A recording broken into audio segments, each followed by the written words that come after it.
अब वक्त है जी इन्वेस्टिगेशन का। अगर हम आपसे कहें कि देश का भविष्य 4 रुपए किलो के भाव से बिक रहा है तो हमारी ये बात आपको जरूर हैरान करेगी। लेकिन उत्तर प्रदेश के बहराइच में कुछ ऐसा ही मामला सामने आ गया, जहां आने वाले नए स्कूल सत्र की नई किताबों को रद्दी में डालकर ले जाने की एक बड़ी साजिश तैयार की गई थी। यूपी के बहराइच से सामने आई इन तस्वीरों की जब जी न्यूज ने पड़ताल की तो देखिए क्या सच सामने आया।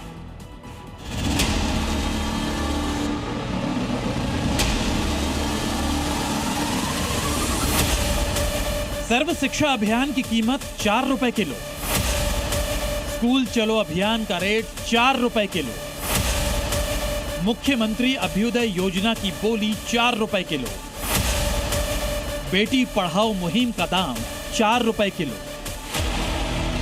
चौंकिए मत, क्योंकि देश के नौनिहालों को पढ़ाने के मकसद से शुरू की गई केंद्र और यूपी की योजनाओं का कड़वा सच इस ट्रक में कबाड़ की शक्ल में भरा हुआ है। हैरान करने वाली तस्वीरें यूपी के बहराइच की हैं, जहां बच्चों को स्वस्थ आदतों के बारे में शिक्षित करने वाली किताब, कक्षा 11वीं के बच्चों को समाजशास्त्र का ज्ञान बांटने वाली किताब, सीनियर क्लास के बच्चों को नागरिक शास्त्र की पहचान कराने वाली बुक, और सबसे हैरान करने वाली तस्वीर है ये 4th क्लास के बच्चों को दी जाने वाली एनसीईआरटी की किताब बांसुरी 4 रुपए किलो के भाव से बेच दी गई। बांसुरी किताब 2026-2027 सत्र के लिए छापी गई थी। मुफ्त में बच्चों को दी जानी थी, लेकिन उससे पहले ये कबाड़ में पहुंच गई। यहाँ पर कंटेनर के अंदर नई किताबों को जो बच्चे उसको पढ़कर उनका भविष्य बनता, आगे चल करके कभी क्या बन जाता कोई नहीं जान सकता है कि कौन बच्चा क्या बनता। लेकिन आप देख सकते हैं कि इस कबाड़ के गोदाम में उन किताबों को बेसिक शिक्षा विभाग के जिम्मेदारों ने यहाँ पर कौड़ियों के भाव बेच दिया। उसकी कीमत लगाई, जो कबाड़ी ने कीमत लगाई, महज 4 रुपया किलो। बच्चों की शिक्षा के साथ खिलवाड़ का गंभीर मामला सामने आने के बाद जी न्यूज ने भी इस पूरे स्कैम की पड़ताल शुरू की। हमें पता चला कि कबाड़ तक पहुंची नए सत्र की बांसुरी कला शिक्षा की किताबें बहराइच के उसी सरकारी स्कूल से पहुंचाई गई थी, जहां उन्हें बच्चों को बांटने के मकसद से रखा गया था।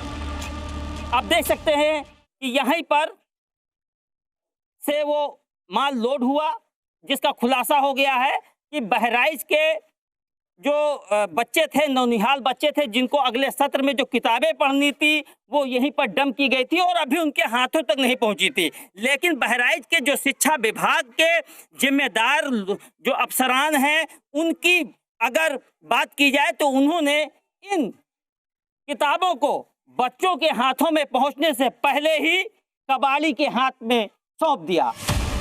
इस पूरी पड़ताल में हमें पता चला कि नए सत्र की किताबों को एक बड़े रूट से ले जाने की साजिश थी।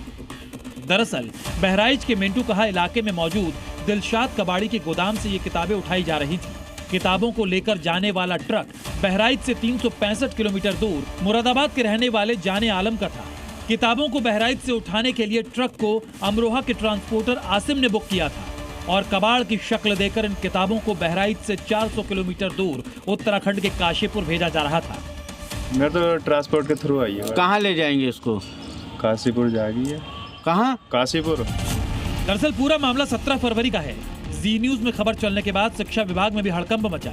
खबर मिलने के बाद शिक्षा विभाग के अधिकारियों ने पुलिस टीम के साथ मौके पर पहुंचकर ट्रक को तो जब्त कर लिया, लेकिन कबाड़ी और ट्रक ड्राइवर फरार हो गए। लेकिन इस संगीन मामले पर बेसिक शिक्षा विभाग के आधा दर्जन से ज्यादा अधिकारियों और कर्मचारियों पर कार्रवाई शुरू हो चुकी है। विभागीय रूप से जो सत्यापन कमेटी से बनाई गई थी, जिनकी जिम्मेदारी थी कि आपूर्ति पूर्ण नंबर में हो, उसमें से जो 2 कर्मचारी थे उनको निलंबित किया गया। 3 संविदा कर्मचारियों की सेवा टर्मिनेट की गई है और जो 3 अधिकारी वर्ग के लोग उसमें थे उनके विरुद्ध शासन को लिखा गया।